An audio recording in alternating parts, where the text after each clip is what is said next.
guys, last time we talked, the video got cut just a little bit short due to some transmission issues. I'll actually insert a clip here. So as you guys can see, the second gear lever actually broke on the test drive. I'm not exactly sure why. Stuff just happens, you know. So we actually got the trans ripped out of the truck and we got back to Ethan's. Haven't got a lot of sleep, kind of really tired, but you know, we must push on if we want to do things we want to do. We actually ended up getting rid of the full manual valve body. It's something that Ethan and I have talked about for a while. I got up there, figured out what was wrong with the trans, and he said, dude, let's put a PCS in this thing. You won't have to shift it no more. We'll get it dialed in. It'll be good to go. So we did end up going with the PCS. We got some tunes put in it. Tomorrow, we're actually going up to Maverick Diesel to get the engine tuning dialed in, and that'll be all in this video as well. But yeah, I just kind of wanted to show you guys this PCS real quick. So here's the giant mess of wiring I got going on for the PCS. This is the control module, which is basically the new TCM. Yeah, so that's where we went with it. And another thing I also wanted to show you guys, we now have a trans brake. So no more pushing through the brakes, worrying about all that stuff. Everything else is pretty well buttoned up underneath here. It's kind of a bit of a mess, but yeah, it's ready to go. So the plans is to go to Paul's tomorrow. When we get back from Paul's, we actually are going to go up to our local fairgrounds and do some testing. So we're super excited about that. And hope you guys enjoy the video. Just kind of wanted to give a rundown of the trans and the changes that we made. I got irritated, ended the other video pretty short. But yeah, we're good to go. And yeah, enjoy the video.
All right, guys, as you can see, we got the first gen loaded up on the trailer and we are heading to Maverick Diesel.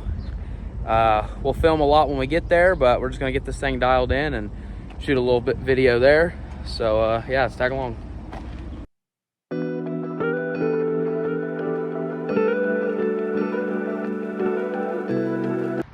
All right, guys, so we got here at Maverick and got this thing dialed in.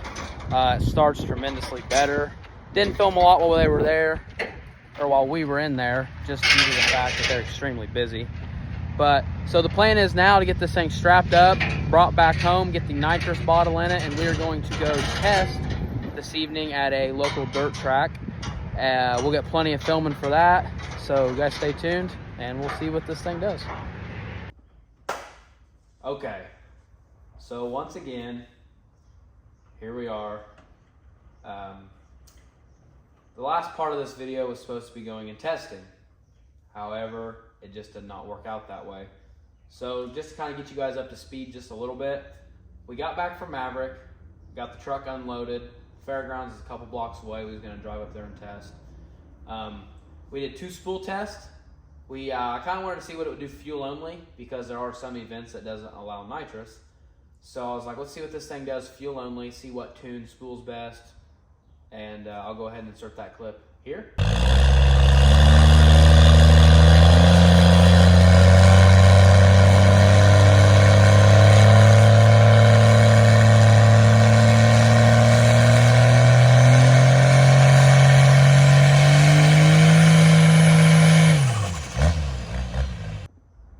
As you guys can see, it was kind of lazy, didn't really like the way it spooled.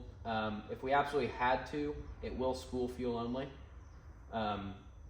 So a lot of the places we run will allow nitrous, so I wanted to see what the nitrous tune-up would do, kind of start playing with that a little bit. Without nitrous, the engine likes being around 3,200 RPMs. That puts us at a pretty good boost number. It leaves the line kind of lazy, but it does leave pretty hard. Not as hard as I would like, but for the fuel-only stuff and the fuel-only classes, it's plenty.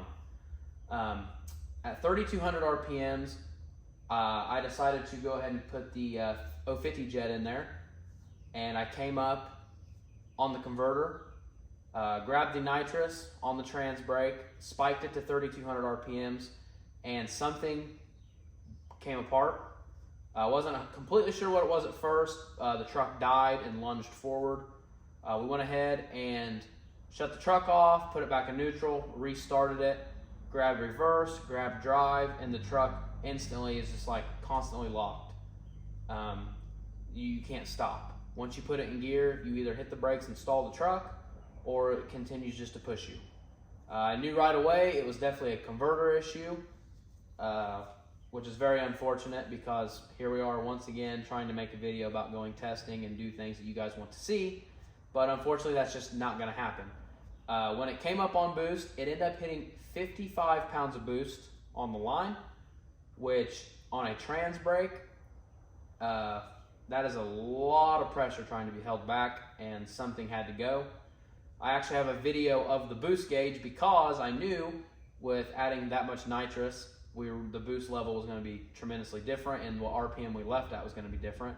Unfortunately, I didn't get a chance to watch this video of the boost gauge because the truck broke. I'll go ahead and insert the video here.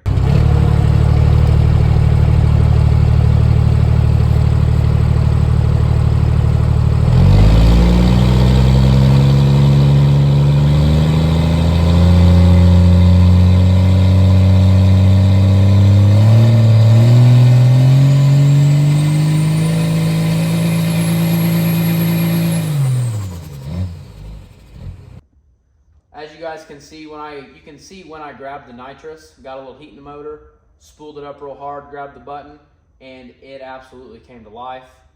I'm new to nitrous, and so I didn't really fully understand how violent it was going to be when it came up. The engine took it, didn't backfire, nothing like that, but definitely the RPM was tremendously too much. It was about 3,250, and yeah, it's one of those things we had to learn. Now, I do plan on leaving not at 50 pounds of boost, but pretty close to it.